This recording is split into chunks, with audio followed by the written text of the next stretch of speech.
నమస్కారం అమరావతి న్యూస్ కి స్వాగతం. ఈనాటి వార్తా విశేషాలు. రాష్ట్రంలో సంక్షేమం, అభివృద్ధి, సుపరిపాలనను బ్యాలెన్స్ చేస్తూ కార్యక్రమాలు చేపడుతున్నామని ఏపీ సీఎం చంద్రబాబు అన్నారు. చరిత్రలో ఎన్నడూ లేని విధంగా ఎన్నికల్లో ప్రజలు తీర్పిచ్చారని, రాష్ట్రాన్ని నిలబెట్టే బాధ్యత ప్రజా ప్రతినిధులపై ఉందని చెప్పారు. బాధ్యత లేకుంటే రాష్ట్రంలో పెట్టుబడులకు ఎవరు ముందుకు రారని అన్నారు. శాసనసభలో స్వర్ణాంధ్ర 2047 డాక్యుమెంటుపై చర్చ సందర్భంగా సీఎం మాట్లాడారు. వైసీపీ ప్రభుత్వ అక్రమాలపై లోతుల్లోకి వెళ్తే కొద్ది ఆశ్చర్యకర విషయాలు తెలుస్తున్నాయని చెప్పారు. చరిత్రలో ఏ రాజకీయ నాయకుడు ఇన్ని తప్పులు చేయలేదు. వ్యవస్థలు విధ్వంసం అయ్యాయి. అధికార యంత్రాంగం మొత్తం నిర్వీర్యమైంది. అప్పులు పరాకాష్ఠకు చేరాయి. ఇలాంటి విచిత్ర పరిస్థితిని నా 40 ఏళ్ల రాజకీయ చరిత్రలో ఎప్పుడు చూడలేదు. 2047 నాటికి దేశానికి స్వాతంత్ర్యం వచ్చి 100 ఏళ్లవుతుంది. ప్రధాని మోదీ వికసిత భారత్ పిలుపునిచ్చారు. మనం స్వర్ణాంధ్ర 2047 నినాదంతో ముందుకు వెళ్లాలని పిలుపునిచ్చారు. విజన్ 2020 తయారు చేశాం. తరువు ఎక్సర్సైజ్ చేశాం. అప్పట్లోనే ప్రపంచంలోనే పేరుండే ఒక మేనేజ్మెంట్ కన్సల్టెన్సీకి అప్పచెప్పి విజన్ అంటే ఎట్లుండాలి, ఏ విధంగా నిర్దిష్టమైన లక్ష్యాలను పెట్టుకోవాలి, ఏ విధంగా ముందుకు పోవాలి, 20 ఏళ్ల తర్వాత ఈ రాష్ట్రం ఎట్లుంటుంది, దానికి ప్రతి 5 సంవత్సరాలకు ఒకసారి బ్యాక్వర్డ్ ఇంటిగ్రేషన్ కింద ఏ విధంగా పనిచేయాలి, మళ్లీ 5 ఏళ్లకు ఒకసారి ఎవ్రీ ఇయర్ బడ్జెట్ పెట్టుకుంటాం, బడ్జెట్ ప్రాధాన్యతలు ఎట్లుండాలి, పాలసీలు ఏ విధంగా ఉండాలి, ఇవన్నీ వర్కౌట్ చేసి ఆ రోజు విజన్ 2020 ఇస్తే చాలా మంది ఆ రోజు కూడా 95లో నేను ముఖ్యమంత్రి అయినప్పుడు డబ్బులు లేవు, 3 నెలలు జీతాలు ఇవ్వలేదు. చెప్పాను ప్రజలకి, జీతాలు ఇవ్వలేము, ఓపిక పట్టండి, ఖజానా ఖాళీ అయింది, దయచేసి సహకరించాను. రెండో విషయం అధ్యక్ష, ఆ రోజుట్లో ₹2 కేజీ బియ్యం కూడా అతి ప్రియమైన ₹2 కేజీ బియ్యం కూడా రేటు పెంచాం. అనివార్య పరిస్థితిలో కరెంటు ఛార్జీలు పెంచాం. పెంచిన తర్వాత ప్రజలకు చెబితే ప్రజలు అర్థం చేసుకొని సహకరించారు. అదేవిధంగా నేను చెప్పింది, ఈ ప్రభుత్వం short term, medium term, long term ప్రణాళికలు తయారు చేస్తున్నాం. ఇది మీ భవిష్యత్తుకు, మీ పిల్లల భవిష్యత్తు కంటే నమ్మారు. నమ్మిన తర్వాత మీరు చూస్తే దశ దాని ప్రూఫ్ ఆఫ్ కాన్సెప్ట్ ఈరోజు హైదరాబాద్ నాలెడ్జ్ ఎకానమీకి చిరునామా. ఎవరు వచ్చినా కూడా, ఏ ప్రభుత్వం వచ్చినా ఆటో పైలట్లో పనులయ్యే పరిస్థితి వచ్చాయంటే అలాంటి ఎకో సిస్టమ్ క్రియేట్ అయింది. ఈ రోజు నేను ప్రవేశపెట్టే స్వర్ణాంధ్ర 2047 కూడా ఈ రోజే కాదు, దీన్ని కరెక్ట్గా ఫౌండేషన్ మనం వేసుకోగలిగితే తర్వాత ఎవరొచ్చినా ఎవరైనా సరే ఇర్రివర్సిబుల్ గా ముందుకు పోయే విధంగా ఈ రోజు ఫౌండేషన్ వేస్తున్నామని చెప్పి కూడా నేను మీకు తెలియజేస్తున్నాను. అయితే మరీ దుర్మార్గులు వస్తే మొన్న వచ్చినట్టు అమరావతిని విధ్వంసం చేసినట్టు, పోలవరాన్ని డయాఫామ్ వాలు మొత్తం గోదావరిలో కలిపేసినట్టు, లేకపోతే రేపు మనం కట్టిన తర్వాత కూడా ఇప్పుడు కూడా మీరు చెప్పారు, చాలా మంది బాగా ఆందోళన చెప్పారండి.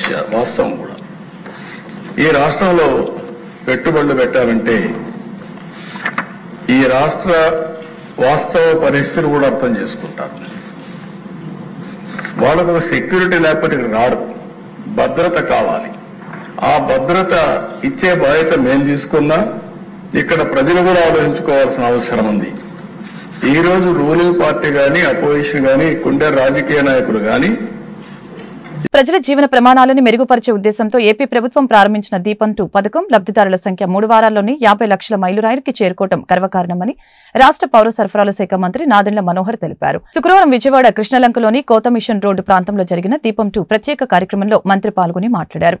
ఉచిత గ్యాస్ సిలిండర్ల పథకం రాష్ట్రంలో విజయవంతంగా అమలవుతుందని చెప్పారు. ఈ పథకంపై కావాలని కొందరు దుష్ప్రచారం చేస్తున్నారని మంత్రి ఆగ్రహం వ్యక్తం చేశారు.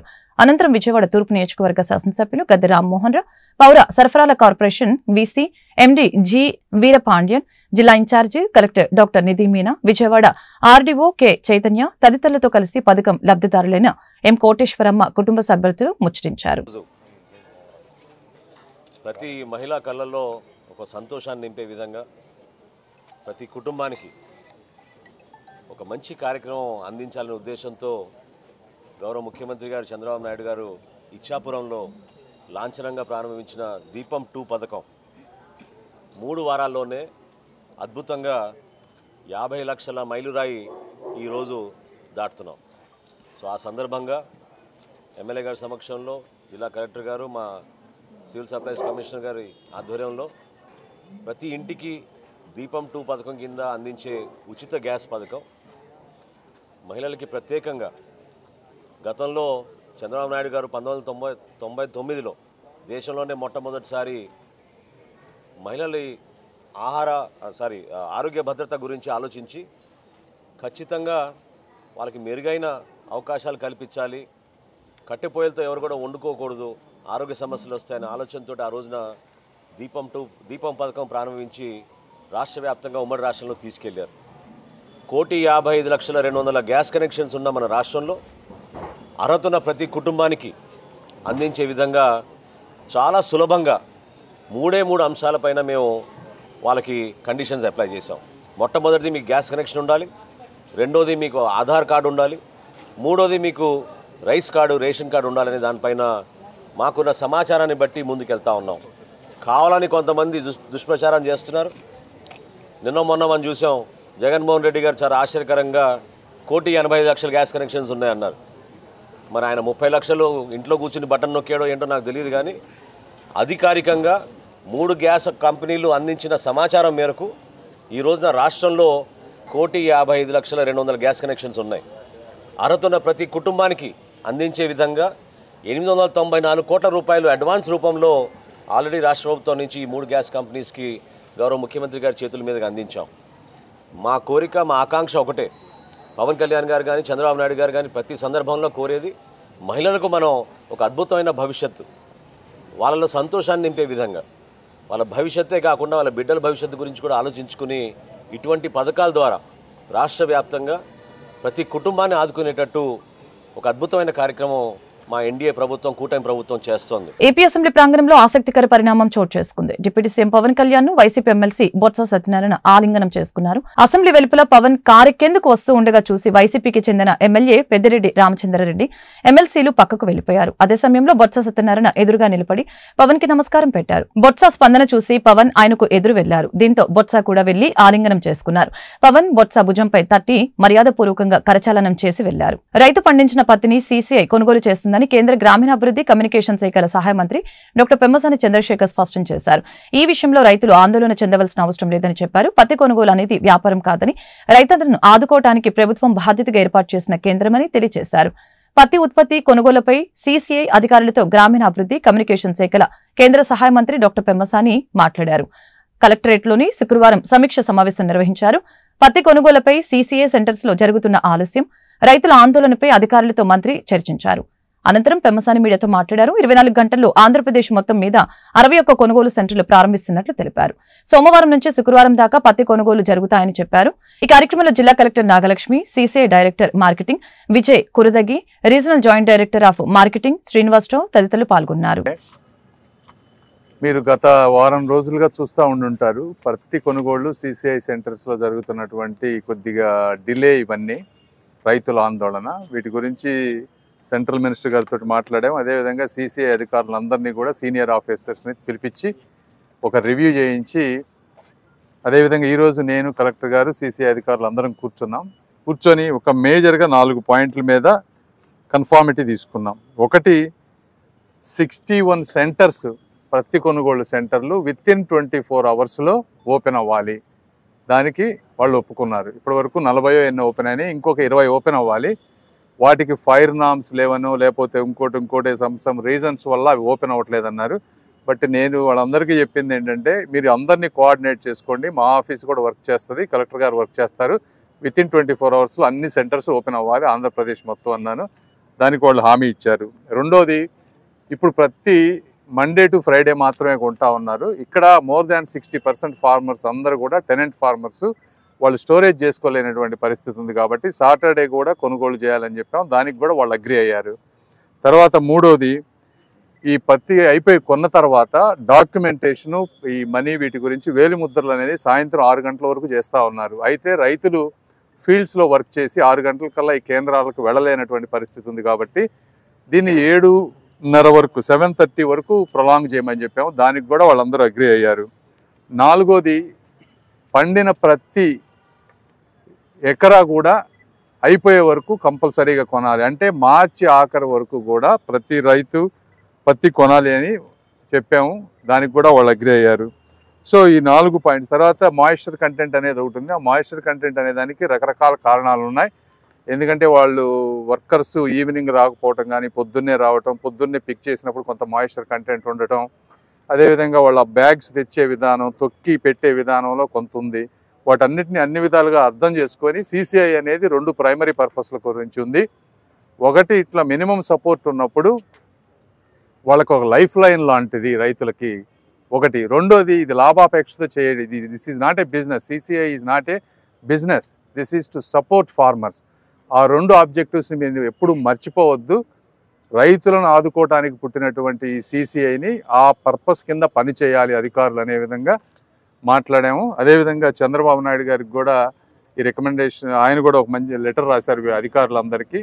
అందరినీ సెంట్రల్లో ఇక్కడ అందరినీ కోఆర్డినేట్ చేసుకొని ఎట్టి పరిస్థితుల్లో ఈ చుట్టుపక్కల రైతాంగానికి మేలు జరిగే విధంగా ఈ ప్రభుత్వం సహకరిస్తుంది. వైద్య రంగం చాలా వేగంగా అభివృద్ధి చెందుతుందని, ఆధునిక వ్యాధి నిర్ధారణ, చికిత్సా విధానాలని ఎప్పటికప్పుడు తెలుసుకోవాల్సిన అవసరం ఎంతైనా ఉందని ప్రముఖ సీనియర్ వైద్యులు యువ వైద్యులకి సూచించారు.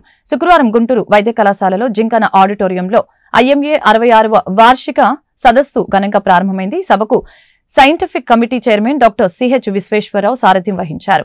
IMA గుంటూరు శాఖ ఆధ్వర్యంలో 66వ వార్షికోత్సవ సదస్సు జరగడంపై పలువురు వైద్యులు సంతోషం వ్యక్తం చేశారు. అలాగనే వైద్య రంగంలో ఇప్పుడు పరిశోధన అవకాశాలు బాగా పెరిగాయని, యువ వైద్యులు వ్యాధుల నిర్ధారణ, చికిత్సా విధానాల పరిధిలలో భాగస్వాములు కావాలని తెలియజేశారు. సమావేశంలో గుంటూరు ప్రభుత్వ ఆసుపత్రి superintendent doctor Ramana SSV, Andhra Pradesh medical council పర్యవేక్షకులు డాక్టర్ M వర్ణికుమార్, IMA రాష్ట్ర కార్యదర్శి doctor P Phanidhar, organizing chairman doctor G Nandakishore, organizing secretary doctor T Sevakumar, Guntur IMA branch అధ్యక్షులు డాక్టర్ Y సుబ్బరాయుడు, కార్యదర్శి డాక్టర్ B సాయికృష్ణ తదితరులు పాల్గొన్నారు.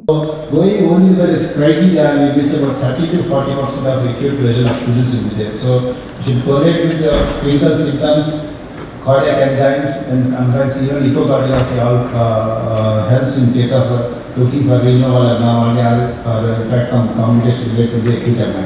So repeat disease, as I said earlier, is very much important and programs might be required to. తుపాకీ misfire అయి AR constable ప్రాణాలు కోల్పోయారు. ఈ ఘటన గుంటూరులో శుక్రవారం చోటు చేసుకుంది. తుపాకీ మిస్ఫైర్ కావడంతో AR కానిస్టేబుల్ శ్రీనివాస్ తలలోకి బుల్లెట్ దూసుకువెళ్లింది. ఇది గమనించిన తోటి సిబ్బంది శ్రీనివాస్ ని గుంటూరు ప్రభుత్వ వైద్యశాలకు తరలించారు. అప్పటికే ప్రాణాలు కోల్పోయినట్లు వైద్యులు తెలిపారు. అవినీతి అక్రమాలపై వైసీపీ అధినేత జగన్ పేరు ఇప్పుడు విదేశాలకు ఎక్కిందని బీజేపీ శాసనసభ పక్షనేత విష్ణుకుమార్ రాజు విమర్శించారు.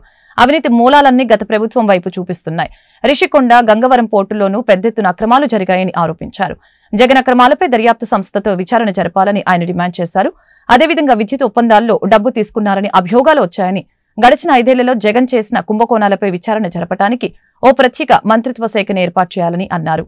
ఆయన అవినీతి అక్రమాలు రాష్ట్రం, దేశం పరిధి దాటి ఇప్పుడు విదేశాలకి పాకిందని మండిపడ్డారు. రాష్ట్ర ప్రజల ఖజానా నుంచి డబ్బు దుర్వినియోగం చేసి ప్యాలెస్ నిర్మించుకున్నారని దుయ్యపట్టారు. అమెరికా దర్యాప్తు సంస్థ ఫెడరల్ బ్యూరో ఆఫ్ ఇన్వెస్టిగేషన్ గతంలో జరిగిన అవినీతిని బయటపెట్టిందని అన్నారు. దీనిపై అన్ని చోట్ల చర్చ జరగాల్సిందేనని తెలిపారు. అంతకంట దారుణమేమన్నా ఉంటుందా? ఆయన సొంత డబ్బులతోటి, దోచుకున్న డబ్బులతోటి, వేలాది కోట్ల రూపాయలతోటి ప్యాలెస్లు కట్టుకునేవండి. ఎవరైనా కంప్లైంట్ ఇస్తే then we have to take action.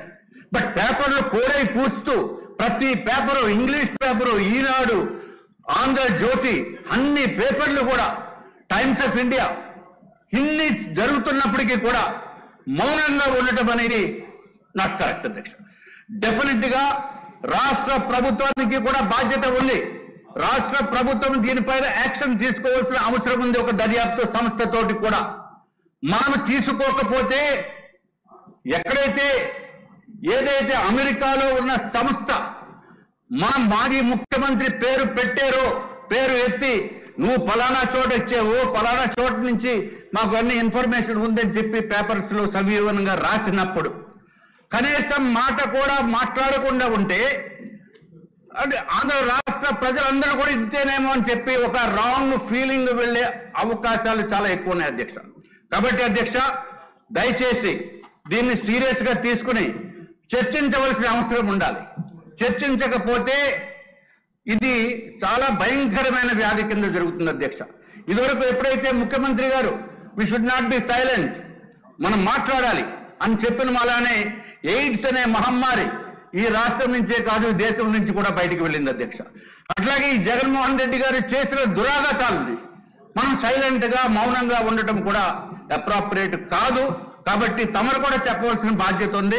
మీరు సీట్లో కూర్చొని మాట్లాడకూడదని ఏమి లేదు అధ్యక్ష. పర్మిషన్ తీసుకునే హౌస్ పర్మిషన్ తప్పనిసరిగా అధ్యక్ష. మన రాష్ట్ర ప్రభుత్వ పేరు అట్లాగే రాష్ట్ర ప్రజల పేరు కూడా మనకి ఇంటర్నేషనల్ మార్కెట్లో నాశనం అయిపోయింది అధ్యక్ష, ఇంటర్నేషనల్ గా గ్లోబల్ గా. కాబట్టి నిజాలు తేల్చవలసిన బాధ్యత కూడా మనం కూడా తీసుకోవాలని చెప్పి మీరందరికీ కూడా సవినయంగా మనవి చేసుకుంటూ సెలవు తీసుకుంటున్నాను అధ్యక్ష. వర్ధమాన నటుడు అశోక్ గల్లా నటించిన దేవకీనందన వాసుదేవ సినిమా రాష్ట్ర వ్యాప్తంగా శుక్రవారం విడుదలైంది. సందర్భంగా గుంటూరు హరిహర మహల్లో ఈ చిత్రం విడుదల సందర్భంగా తిరువీధి హరికృష్ణ యువత ఆధ్వర్యంలో విజయోత్సవ కేక్ కటింగ్ కార్యక్రమం జరిగింది. ఈ కార్యక్రమానికి ముఖ్య అతిథులుగా AP industrial development corporation chairman Degala Prabhakar, TDP నాయకులు చిట్టిబాబు పాల్గొన్నారు. ఈ సందర్భంగా వారు మీడియాతో మాట్లాడారు. నటశేఖర కృష్ణ వారసత్వాన్ని యువ హీరో అశోక్ గల్లా కొనసాగించాలని అన్నారు. అలాగే సూపర్ స్టార్ మహేష్ బాబు లాగా అశోక్ గల్లా సినీ స్టార్ డమ్ సొంతం చేసుకోవాలని ఆకాంక్షించారు. పార్లమెంటు సభ్యులు జయదేవ్ గారి తనయుడుగా, అలానే మహేష్ బాబు గారి మేనలుడుగా రాష్ట్రం మొత్తానికి సుపరిచితుడైన అశోక్ బాబు గారు రెండో సినిమా, మొదటి సినిమా హీరో. సినిమా పరంగా అతని నటన పరంగా సూపర్ సక్సెస్ అయింది. నటనలో మొదటి సినిమాలో నటించినట్టు లేదని చెప్పి ప్రేక్షకులంతా కొనియాడిన పరిస్థితి ఉంది మొదటి సినిమాలో. అదేవిధంగా ఈ రెండో సినిమా దేవకీ నందన వాసుదేవ కూడా ఇండస్ట్రీలో పెద్ద హిట్ అయి హీరోగా నిలబడాలని చెప్పి తెలుగుదేశం పార్టీ తరఫున, గుంటూరు ప్రజల తరఫున యూనిట్ అందరికీ శుభాకాంక్షలు తెలియజేస్తూ మాజీ పార్లమెంటు సభ్యులైనటువంటి గల్లా జయదేవ్ గారి పుత్రుడైనటువంటి అశోక్ గారి రెండో సినిమా దేవకి నందన వాసుదేవ అనే సినిమా రిలీజ్ సందర్భంగా ఈరోజు కూడా గుంటూరులో ఉన్న యువతందరూ కూడా ఇలాగ పండగ వాతావరణంలాగా ప్రతి ఒక్కరు కూడా వాళ్ళ తండ్రి గారు ఇక్కడ పార్లమెంట్లో ప్రతి ఒక్కరు కూడా సుపరిచితం. ఎంతో ఇక్కడ పార్లమెంటుని అనేక కార్యక్రమాలు వర్గం చేసేసి ప్రతి ఒక్కరు కూడా నెంబర్ 1 పార్లమెంటరీగా పేరు ప్రఖ్యాతులు తీసుకొచ్చి ఈ రోజున వాళ్ళ బాబు గారి కొడుకు అశోక్ గారి ఇలా సినిమా రంగాలే ప్రతి ఒక్కరు కూడా మన సొంత ఇంట్లో మనిషి హీరోగా వచ్చినటువంటి సినిమాలాగా భావిస్తూ మేమందరం కూడా ఉదయాన్నే మమ్మల్ని ఎవరు కుర్రోళ్ళందరూ కూడా ఉదయాన్నే ఫోన్ చేసి అన్నగారు అబ్బాయిది ఇలా సినిమా రిలీజ్ అని చెప్పేసి ప్రతి ఒక్కరు కూడా వాళ్ళ, ఎందుకంటే వాళ్ళ తండ్రి చేసినటువంటి సేవలు, వాళ్ళ నాన్నగారు, అలానే నట సామ్రాట్ మన గుంటూరు జిల్లా వాసి అయినటువంటి సూపర్ స్టార్ కృష్ణ గారు వారసులు, వాళ్ళ మేనమామ మహేష్ బాబు అంటే ఇలా గుంటూరు తెలుగు చలనచిత్రంలో, రాష్ట్ర తెలుగు చలనచిత్రంలోనే మరి ప్రతి ఒక్కరు కూడా తెలిసిన హీరో. ప్రతి ఒక్కరు కూడా ఇలా మహేష్ బాబు అనగానే ప్రతి ఒక్కరు కూడా అలా ఉండాలి.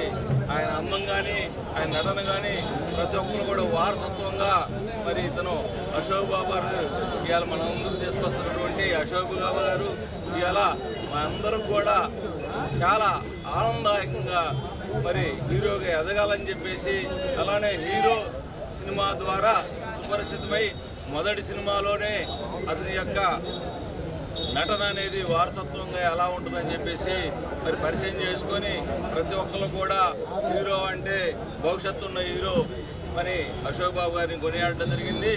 ఈ రోజున కూడా మీ అందరం కూడా ఈ సినిమా సూపర్ సక్సెస్ అయ్యి వారసత్వానికి మరొక హీరో వచ్చారని చెప్పేసి విధంగా మంచి హీరో అనిపించుకోవాలని చెప్పేసి ఆశీస్సులు అందరం కూడా కోరుకుంటున్నాం.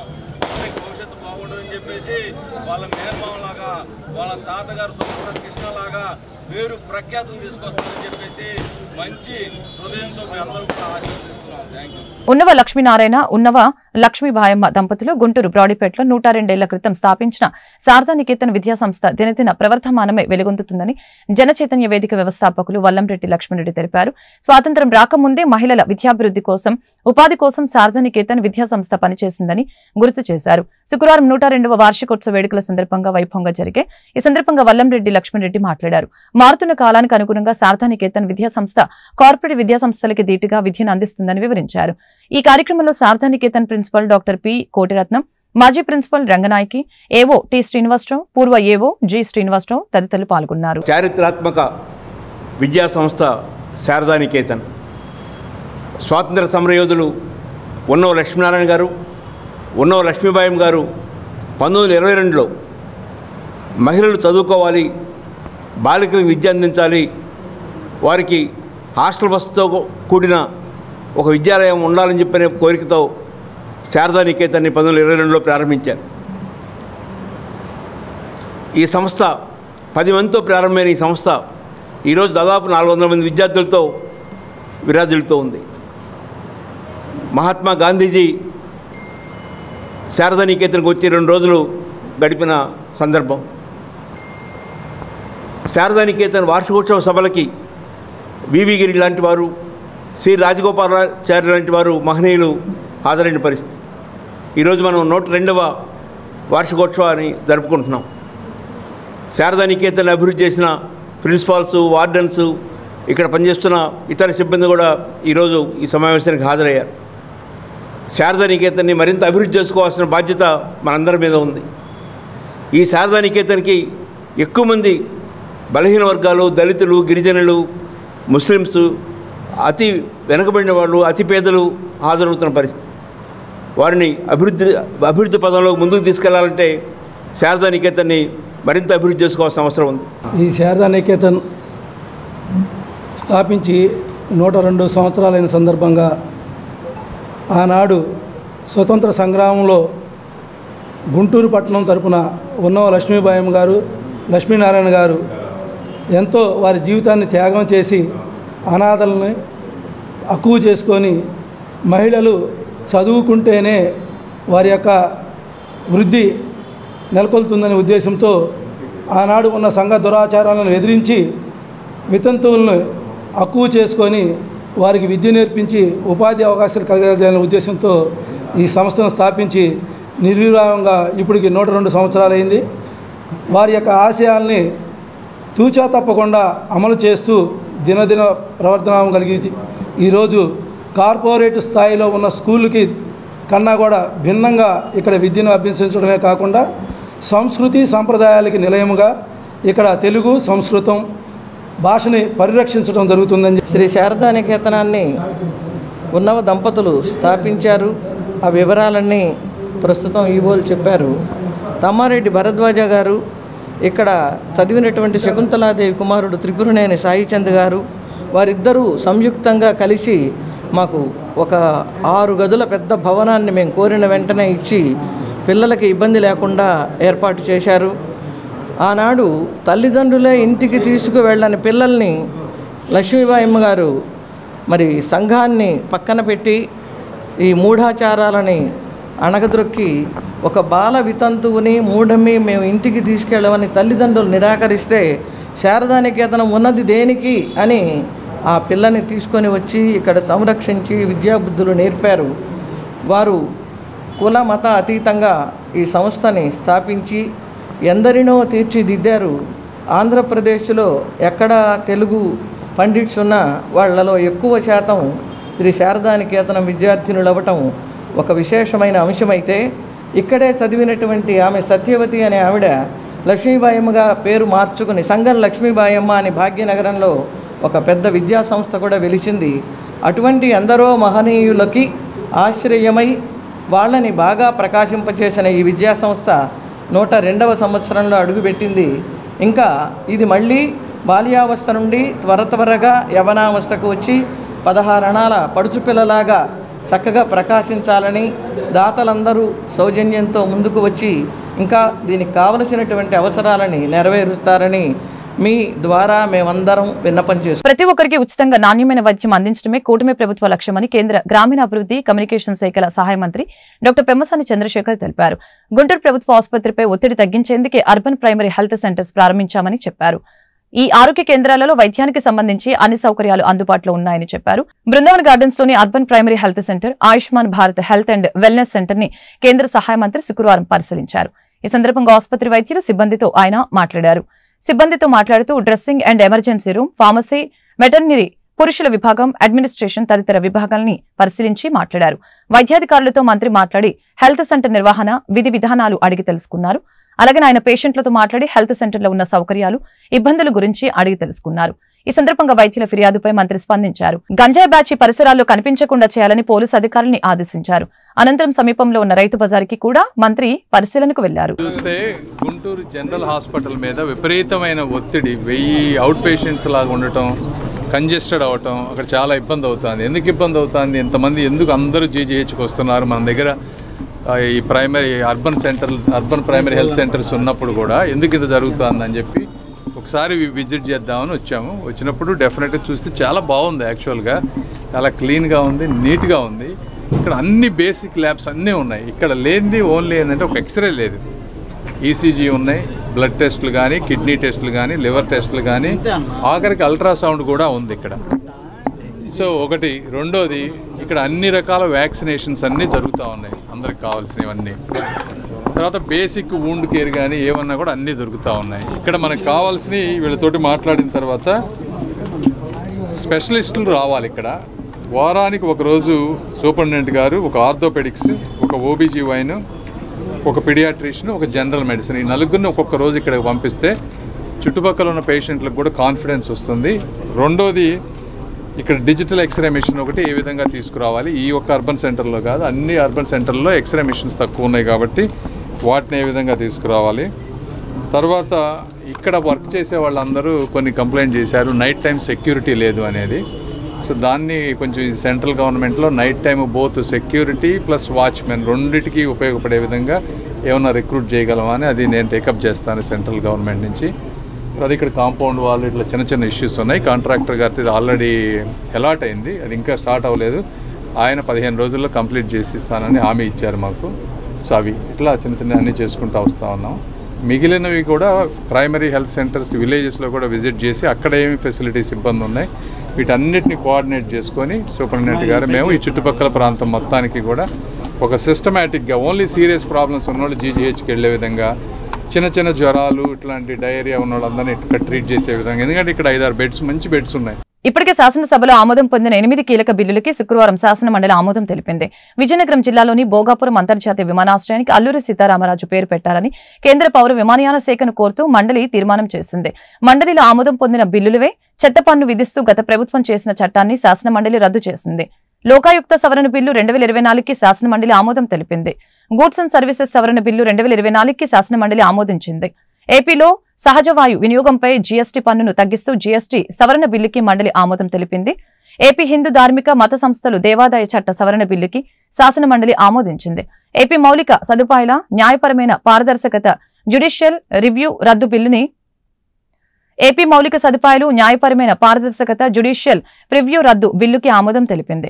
ఏపీ ల్యాండ్ గ్రాబింగ్ యాక్ట్ 2024 రద్దుకి శాసన మండలి ఆమోదం తెలిపింది. పీడీ యాక్ట్ సవరణ బిల్లు 2024కి ఆమోదం తెలిపింది. కీలక బిల్లులకి ఆమోదం తెలిపిన అనంతరం శాసన మండలి నిరవధిక వాయిదా వేసింది. 16వ శాసనసభ రెండో సమావేశాలు ముగింపుకు వచ్చాయి. ఈ 10 రోజుల సమావేశాల్లో శాసనసభ 10 రోజుల పాటు 59 గంటల 55 నిమిషాల పాటు సమావేశం అయింది. మంత్రులు 75 నక్షత్ర గుర్తు ప్రశ్నలకు మౌలికంగా జవాబిచ్చారు. ఇవి కాక 51 నక్షత్ర గుర్తుల గల ప్రశ్నలకు, అదేవిధంగా 3 నక్షత్ర గుర్తు లేని ప్రశ్నలకు సమాధానాలు సభా సమావేశం ఉంచాం. ముఖ్యమంత్రి గారు మంత్రివర్యులు 8 ప్రకటనలు చేశారు. ఈ సమావేశంలో 21 బిల్లులు ప్రవేశపెట్టి ఆమోదించడం జరిగింది. ఇంత స్వల్ప వ్యవధిలో బడ్జెట్తో సహా ఇన్ని బిల్లులు ఆమోదించడం విశేషం. వివిధ అంశాల మీద 120 మంది సభ్యులు ప్రసంగించారు. ఈ సభలో ఉన్నటువంటి సభ్యులు సుమారు 120 మంది ఈ సభలో మాట్లాడడం జరిగింది. సభ 2 లఘు చర్చలు చేపట్టింది, 3 ప్రభుత్వ తీర్మానాలు ఆమోదించింది. 344వ నియమం కింద ఒక చర్చ చేపట్టింది. వైసీపీ అధినేత మాజీ ముఖ్యమంత్రి జగన్ సాగించిన దోపిడీ ఏపీ నుంచి అమెరికా వరకు సాగిందని మాజీ మంత్రి డొక్కా మాణిక్యవర ప్రసాద్ ఆరోపించారు. పారిశ్రామిక దిగ్గజం ఆదానితో జగన్ సాగించిన అక్రమ డీల్ బయటపడిందని చెప్పారు. గుంటూరులో ఆయన మీడియాతో మాట్లాడారు. జగన్ స్కీముల పేరుతో స్కాములు చేశారని ఆరోపించారు. ఆర్థిక నేరాలకు పాల్పడిన జగన్ పై చట్ట ప్రకారం చర్యలు తీసుకోవాలని కేంద్ర ప్రభుత్వానికి విజ్ఞప్తి చేశారు. ఆయనపై గతంలో 12 కేసులు ఉన్నాయని, ఇంతవరకు ఎందుకు విచారణ జరపలేదని నిలదీశారు. అమెరికా జస్టిస్ డిపార్ట్మెంటే ఈ అదానీ గ్రూప్లో జగన్ ఎలా ఆపరేట్ చేశాడు, ఎలా 1750 కోట్ల రూపాయలు ఏ విధంగా కొట్టేశాడు అన్న విషయాన్ని ఈరోజు ప్రపంచం నిర్వహిపోతూ ఉంది. అంటే ఆంధ్రప్రదేశ్లో, భారతదేశంలో ఆంధ్రప్రదేశ్లో ఒక ముఖ్యమంత్రిగా ఉండి ఇంత ధైర్యంగా ఒక సింగిల్ డీల్లో 1750 కోట్లు కొట్టాడంటే అందరం ఆశ్చర్యపోతున్నారు. పెద్ద పెద్ద దేశాధ్యక్షులు కూడా ఆశ్చర్యపోతూ ఉన్నారు. ఇంకొక కొన్ని దేశాలు అయితే ఇలాంటి వాటికి మరణశిక్షలు ఉంటాయి. మరి మంది ప్రజాస్వామ్య దేశం కాబట్టి ఇంకా ఛార్జ్షీటు ఇంకా ఇది ప్రొసీజర్ నడుస్తూ ఉంది. అమెరికా కోర్టు అయితే ఆశ్చర్యపోతూ ఉంది.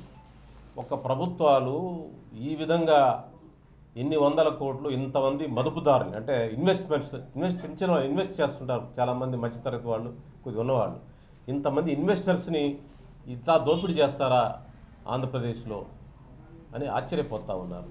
దీని మీద ప్రభుత్వాలు వెంటనే చర్య తీసుకోవాలి.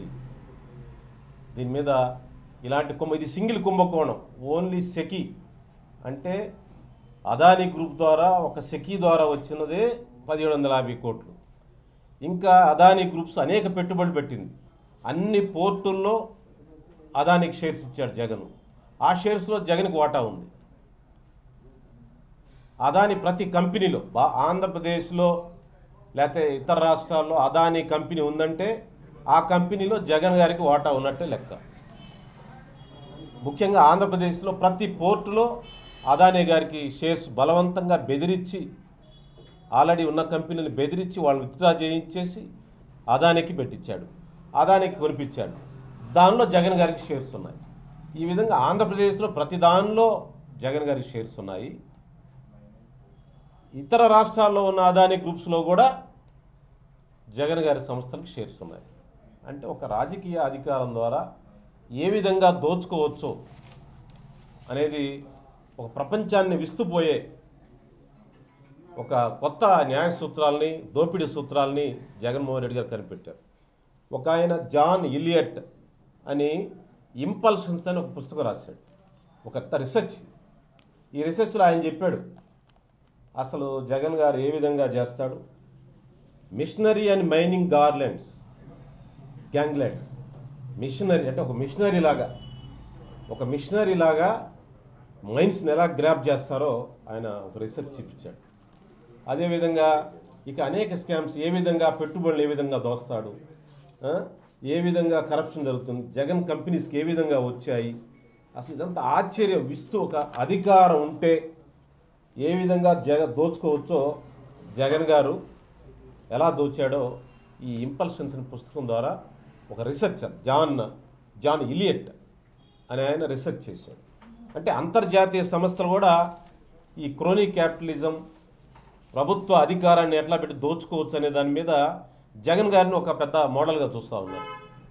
జగన్ గారు చూపించి ఇట్లా దోచుకున్నాడని మిగతా దేశాలకి, ప్రపంచానికి, లేకపోతే బిజినెస్ స్కూల్స్ ఒక పాఠంగా తయారైంది.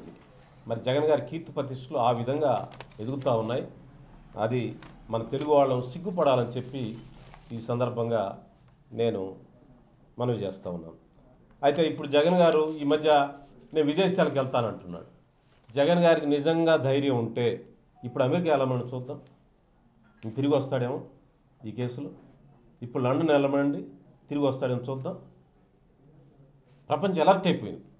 ఒక వ్యక్తి ముఖ్యమంత్రిగా ఉంటే ప్రపంచాన్ని ఎలా భయపెట్టాడో, అంటే ఎట్లా దోచుకున్నాడో ఏదో తగ్గులు పిండారీలని విన్నాం. అంటే వాళ్ళు ముసుగులు వేసుకొని వచ్చి గుర్రాలు వేసుకొని వచ్చి ఆలీబాబా వీళ్ళంతా ఒక స్టైల్లో చేస్తారు. అట్లా ఇప్పుడు అధికారంలో ఉండి రాజ్యాంగ ప్రకారం ఎలక్ట్ అయ్యి ప్రజాస్వామ్యం ద్వారా ఎలా దోచుకోవచ్చో జగన్ ప్రజాస్వామ్యాన్ని భయపెట్టాడు. జగన్ చట్టాన్ని భయపెట్టాడు. జగన్ ఇంత బరితెగించిన తనం ప్రపంచంలో బహుశా ఏ రాజకీయ నాయకులు ఉందో లేదో నాకు తెలియదు. ప్రజాస్వామ్య దేశాలు ఉంటే ఎక్కడన్నా నియంతృత్వ దేశాలు ఉందో నాకు తెలియదు. ప్రజాస్వామ్య దేశాల్లో ఈ బరితెగింపు ఈ ధైర్యం ఎక్కడా లేదు. అంటే ప్రజాస్వామ్యం అంటే గేలి, చట్టం అంటే గేలి లెక్కలేదు. అంటే ఈ జస్ట్ కేర్లెస్ అనమాట. మరి ఆయన ఈ జగన్ టైంలో జరిగిన ఒప్పందాలన్నీ రివ్యూ చేయాలని డిమాండ్ చేస్తున్నాను నేను.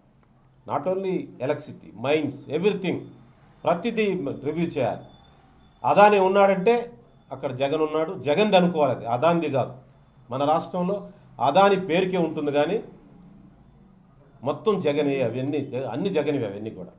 అందువల్ల ఆ విషయాలను రివ్యూ చేయాలని చెప్పి నేను కోరుతా ఉన్నాను. మన ఆంధ్రప్రదేశ్ కుంభకోణాల చరిత్రని అంతర్జాతీయ స్థాయి తీసుకెళ్ళినందుకు రాష్ట్ర అసెంబ్లీలో జగన్ గారికి సన్మానం చేయమని చెప్పి నేను అసెంబ్లీకి స్పీకర్ గారికి విజ్ఞప్తి చేస్తాను. మన రాష్ట్ర పరువు తీసి మనల్ని గేలి చేసి ప్రజాస్వామ్యాన్ని ఆటబట్టించిన జగన్మోహన్ రెడ్డి గారికి మరి ప్రజాస్వామ్యాన్ని ఇలా దుర్మార్గం చేయొచ్చా, ఇలా దోచుకోవచ్చా అని చేసినందుకు ప్రపంచ రీసెర్చ్లు కూడా యూనివర్సిటీలు కూడా భయపడుతున్నాయి. ఆ క్రోనీ క్యాపిటలిజం తారాస్థాయిలో చేసిన జగన్మోహన్ రెడ్డి గారి దోపిడీని ఒకసారి అసెంబ్లీకి పిలిపించి ఆయన సత్కారం చేయమని అసెంబ్లీ సభ్యుల్ని కోరుతా ఉన్నాను. అదేవిధంగా ప్రజాస్వామ్యాన్ని జగన్ ఛాలెంజ్ చేస్తూ ఉన్నాడు. చట్టాన్ని జగన్ గారు ఛాలెంజ్ చేస్తూ ఉన్నాడు. ప్రజాస్వామ్యాన్ని, చట్టాన్ని మీ ఇష్టం ఏం చేస్తారో చేసుకోండి అంటున్నాడు. అసెంబ్లీకి రాను, ఏం చేస్తారో చేసుకోండి. నేను ఇంట్లో కూర్చొని అసెంబ్లీ చేస్తాను, ఏం చేస్తారో చేసుకోండి. ఇక నేను దోపిడీ చేశాను, ఏం చేస్తారో చేసుకోండి అన్నట్టుగా ఉంది. అందువల్ల ఇప్పుడు కనుక ఈ దోపిడీని కనుక వెలికి తీసి అతని చట్టం ముందు నిలబెట్టకపోతే మన చట్టబద్ధ పాలనకే అగౌరవం, ప్రజాస్వామ్యానికే అగౌరవం. కేవలం రాజకీయాన్ని అంటే ఆ జగన్ గారికి రాజకీయం అంటే వ్యాపారం, డబ్బు సంపాదించడం. ఏదో విధంగా అధికారం వస్తే దాని ద్వారా దోచుకోవచ్చు అనే ఒక సూత్రం. రాజకీయం అంటే వ్యాపారంగా మార్చిన ఏకైక రాజకీయ నాయకుడు ప్రపంచంలో ఒక జగన్మోహన్ రెడ్డి గారు మాత్రమే, ఇంకెవరూ లేరు. మరి ఆ స్థాయిలో ఆయన ఏం చేస్తాడు? అధికారం ఉన్నప్పుడు మజ్జిగేమో ప్రజలకు పంచుతాడు, మేగడేమో తన ఇంటికి తీసుకెళ్తాడు. దోపిడీ అదనమాట. ప్రజలకి ఏంది, నేను మజ్జిగ ఇచ్చా కదా, అందరికి మజ్జిగ పోసా కదా అంటాడు. మజ్జిగేమో ప్రజలకి, మేగడేమో తన ఇంటికి.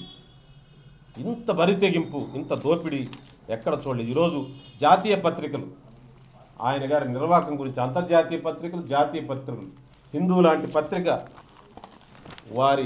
వారి ఫోటో వేసి ఏ విధంగా దోచుకుందో హిందూ లాంటి పత్రిక రాస్తుంది. ఇది వాళ్ళు రాసినట్టు వాళ్ళు అంతర్జాతీయ కోర్టులో వేసిన, న్యూయార్క్ కోర్టులో వేసిన ఛార్జ్షీట్లో ఇవన్నీ ఉన్నాయి. ఈయన గారి నిర్వాహకం ఉంది. ఆ నిర్వాహకాన్ని హిందూ పేపర్ కూడా రాసింది. హిందూయే కాదు, మనకు హిందూ దొరుకుతుంది కాబట్టి పెట్టి అన్ని జాతీయ మీడియా అంతా కూడా ఈరోజు జగన్ గారి యొక్క స్టైల్కి వాళ్ళు నివ్వెరపోతూ ఉన్నారు. వాళ్ళు ఏంటి దుర్మార్గం, ఇలా చేయొచ్చా? ఆయన అంటుంటాడు ప్రతిసారి, పైనున్న దేవుణ్ణి కిందన్న ప్రజలు నమ్ముతానని. ఈ దోపిడీలో 1700 ఈ సింగిల్ దోపిడీలో ఓన్లీ సెకి, అదాని, సెకి, ఆంధ్రప్రదేశ్ ప్రభుత్వం ఈ 3 కుంభకోణంలో 1750 కోట్లు సింగిల్ డీల్లో కొట్టాడు. ఈ సింగిల్ డీల్లో కొట్టింది మరి ఆయన పైన దేవుడికి, ఏ దేవుడు ఆయన నచ్చిన దేవుడు, ఆయన ఎవరు నమ్మితే ఆ దేవుడిని ప్రమాణం చేసి నేను తీసుకోలేదని చెప్పానండి. ప్రజలకి చెప్పమనండి నేను తీసుకోలేదని. అంత బహిరంగంగా, అంత పట్టపై చట్టాన్ని, ప్రజాస్వామ్యాన్ని, రాజ్యాంగాన్ని ఖాతరు చేయకుండా ఇది కేంద్ర ప్రభుత్వం కూడా ఆలోచించుకోవాలి. మోడీ గారు, అమిత్ షా గారు కూడా వాళ్ళు ఎందుకు వీళ్ళు ఇలాంటి దుర్మార్గాన్ని 100 కోట్లు పాపం కవిత కేజ్రీవాల్ ఉన్నాడంటే 100 కోట్లు తీసుకెళ్ళి వాళ్ళని 5-6 నెలలు జైల్లో పెట్టారు మీరు. మరి 1750 కోట్లు ఒక సింగిల్ డీల్లో, సింగిల్ ఒక్క ట్రాన్సాక్షన్ ఇది. ఇలాంటివి చాలా ఉన్నాయి. ఇన్ని వేల కోట్లు దోస్తే అతని ధైర్యం ఏంటి? ఎవరో దీని వెనక కేంద్రంలో అధికారులు ఎవరో ఉన్నారు.